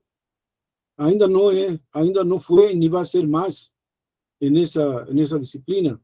Pois bem, então, não sou eu que digo. Eu fiz um estudo de todos aqueles que se dedicaram a fazer a história da filosofia no Brasil, desde Silvio Romero, que diz que carece de uma genética o pensamento brasileiro, que não se ocupa que o pensamento não surge das necessidades e metas do Brasil, da realidade brasileira. Passando por João Cruz Costa, passando por Antônio Paim. Antônio Paim, em 1967, publicou um enorme livro, bonito, simpático, e eu digo, vale a pena ler, porque é um bom livro de história das ideias no Brasil, até 1967. Mas ele, nas conclusões, vai dizer assim, nosso modo de filosofar é justaposto, é de transplante, é de adopção, da imitação, tal. Isso já tinha dito João Cruz Costa em 1956. Nós não temos filosofia exatamente por isto. E, como digo, em 2006, tenho outras citações, digamos assim, até hoje, mas todas repetem exatamente esse tipo de coisa, de que nossa filosofia é um eco, de que são péssimas cópias, de que quando estudamos filosofia, por exemplo, queremos estudar Hegel, só que Hegel, desculpa, quando queremos estudar Marx, então Marx fala da dialética que está na lógica de Hegel, então temos que estudar a lógica de Hegel. Quando vas a estudar Hegel, Hegel diz que pegou em Heráclito, quando você vai estudar Heráclito, então ele vai dizer que não sei onde pegou, e como dice Arturo Ardão, na América Latina se estuda como os caranguejos, em vez de ir para frente, vamos para trás. Porque então, para entender Marx, tem que entender Hegel. Para entender Hegel, tem que entender Heráclito, e assim, para trás. É triste, porque quando você termina de supostamente querer entender e voltar, já você está aposentado.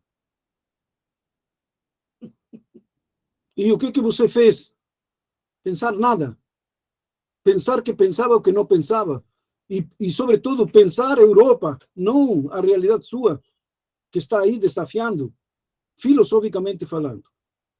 Então, quem disse que o filósofo, o filosofar, consiste em criar conceitos e que não cria conceitos não é filósofo? É Gilles Deleuze, 3 anos antes de morrer, tentando dizer em que consiste o filosofar, o que é filosofia. E ele diz, filosofia consiste em criar conceitos e que não cria conceitos não é filósofo. E não é. Eu vou te colocar, por exemplo, um fato. Aqui se repete na filosofia política o Estado democrático de direito. Eu sempre pergunto, temos mais 300 anos de colonização que história, vamos a chamar assim, independente. Brasil independente. Temos mais história da colonização, ou seja, mais tempo histórico na colonização. 300 anos de colonização, 200 anos de independência.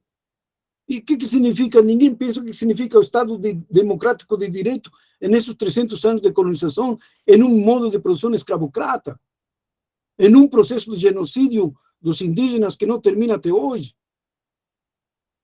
em um Estado de direito português, não da formação do Brasil.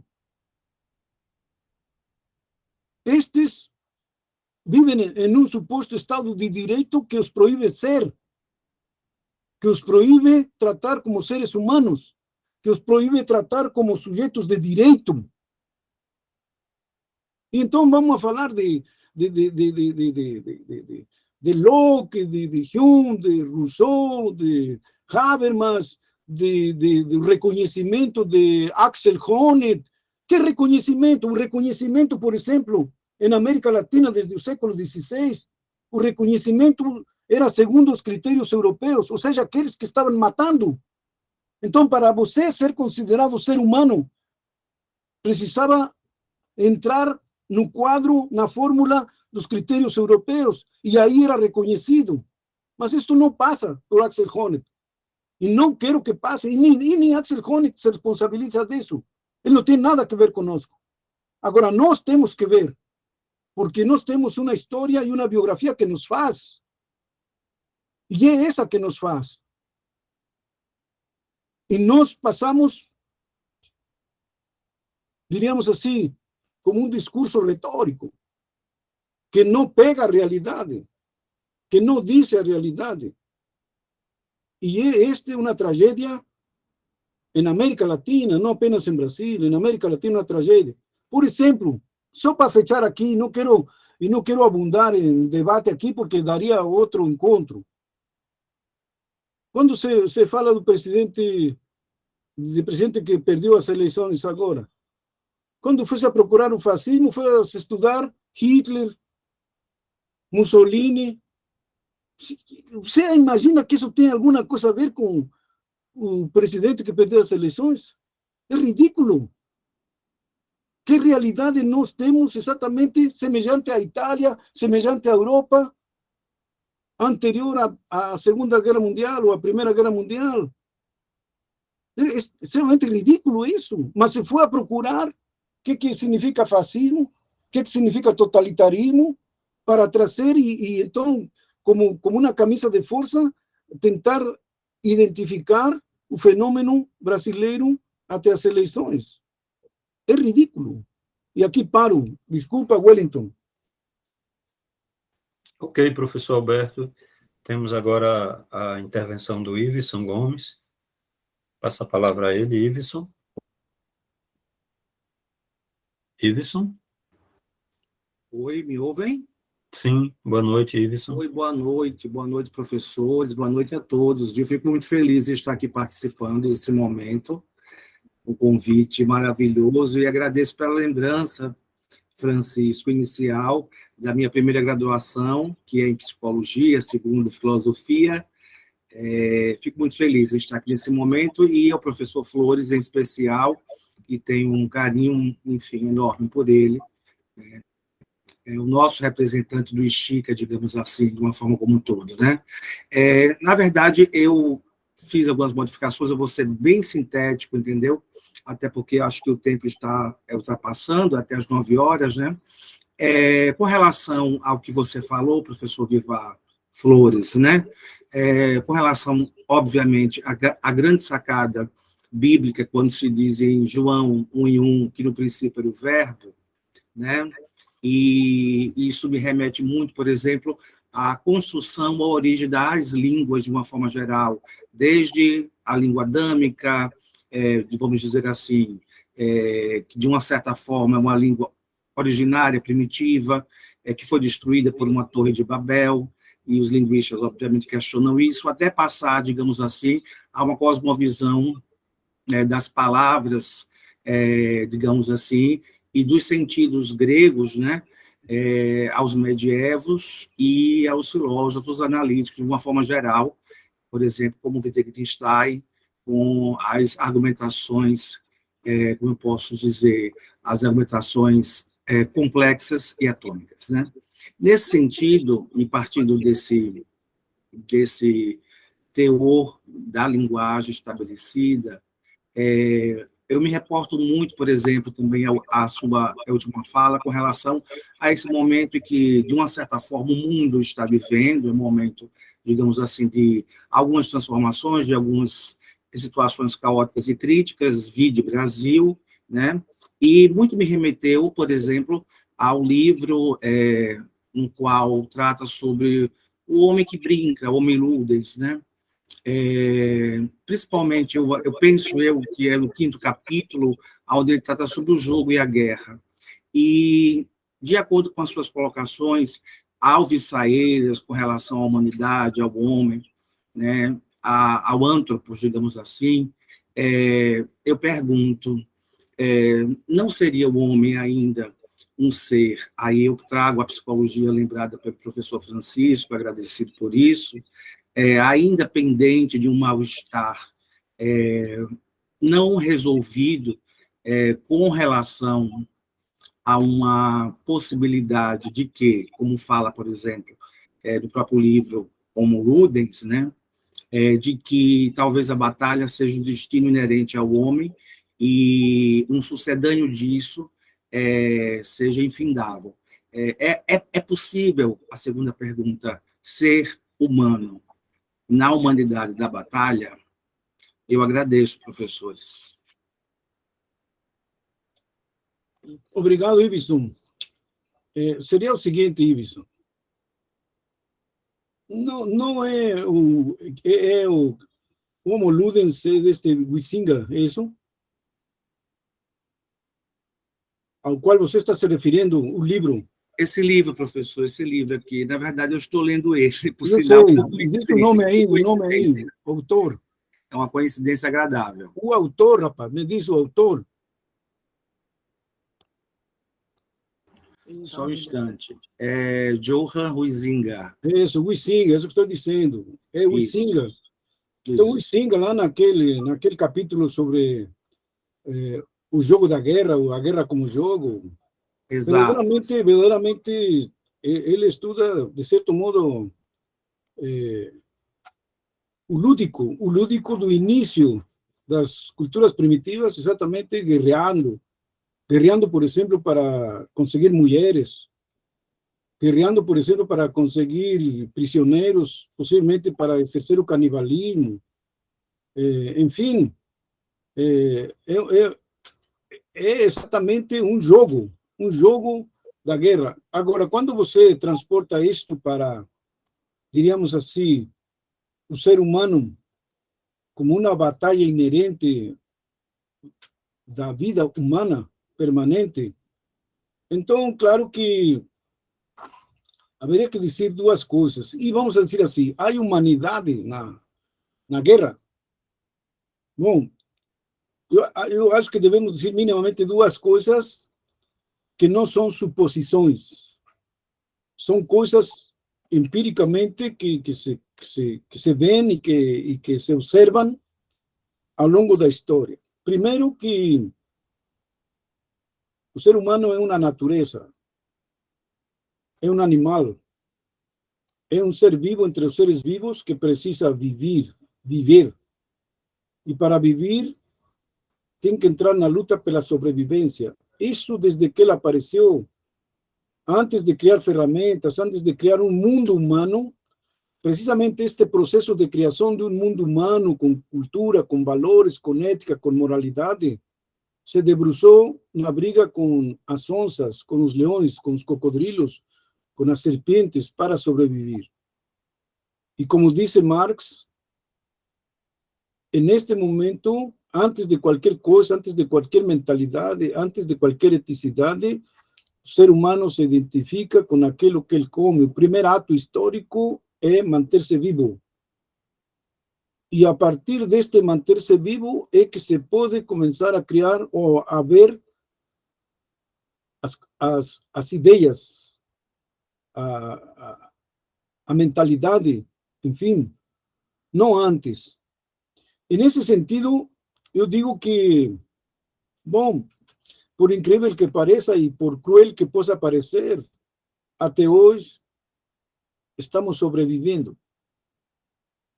A gente deveria perguntar, por exemplo, ao cordeiro, ao cabrito, à galinha, que nos mantém nessa luta pela sobrevivência. Dizia Dom Helder Câmara, bispo de Olinda, Recife, haveria que pedir perdão ao tomate, à cebola, quando a ferimos partindo-la para comer. Isto significa luta pela sobrevivência. Está lá na origem das espécies e a seleção natural, dito por Darwin. Agora, o que se alega? Passando para a segunda parte. Se alega que, então, somos animais humanos. E, então, onde estaria o carimbo de humanidade? Bom, eu digo precisamente na capacidade de manifestar-nos também como um animal social que está destinado a viver em sociedade. E é isto que vai lhe permitir criar, como dizia Cornelius Castoriadis, uma instituição imaginária da sociedade, literalmente, uma instituição imaginária da sociedade. Esta instituição imaginária não existe, existe como relação social. O dinheiro em si não existe, existe como relação social. O direito em si não existe, existe como relação social. A ética e a moral não existem, existem como relação social, ou seja, como modo de vida. E nós sabemos que ao longo da história há diversos modos de produção da vida, como disse Marx. E houve o escravismo, e houve o feudalismo, e temos capitalismo. E todo isto resultou moralmente correto. No modo de produção escravista, ninguém se escandalizou pelos escravos. No modo de produção feudal, ninguém se escandalizou pelos servos da terra. E no modo de produção capitalista, possivelmente só Marx e uns poucos se escandalizaram e se indignaram pelo trato dado, nesse momento, ao camponês que se transformou em operário, em trabalhador. E nós estamos aqui, nessa luta de classes, que dice Marx, ou nessa luta entre opressores e oprimidos. E dizia o Che Guevara, quando havia Guerra Fria, dizia, não se deve confundir essa coexistência pacífica entre as grandes potências, capitalista ou comunista, porque é muito diferente a relação social entre opressores e oprimidos na periferia. Agora, é uma luta pela sobrevivência. E isto atravessa toda a história, por escandaloso que pareça. A economia mundial, por mais que se diga que desde um ponto de vista científico, técnico, produz alimentos para todos, há outras mediações políticas e culturais e religiosas que não permitem dar de comer a todos. E isto sabe a ONU, isto sabe a UNESCO, isto sabe qualquer instituição internacional e mundial, sobretudo o Fundo Monetário Internacional e o Banco Mundial, que controlam a economia mundial e que programam e projetam para o futuro tanto por cento da humanidade para morrer de inanição.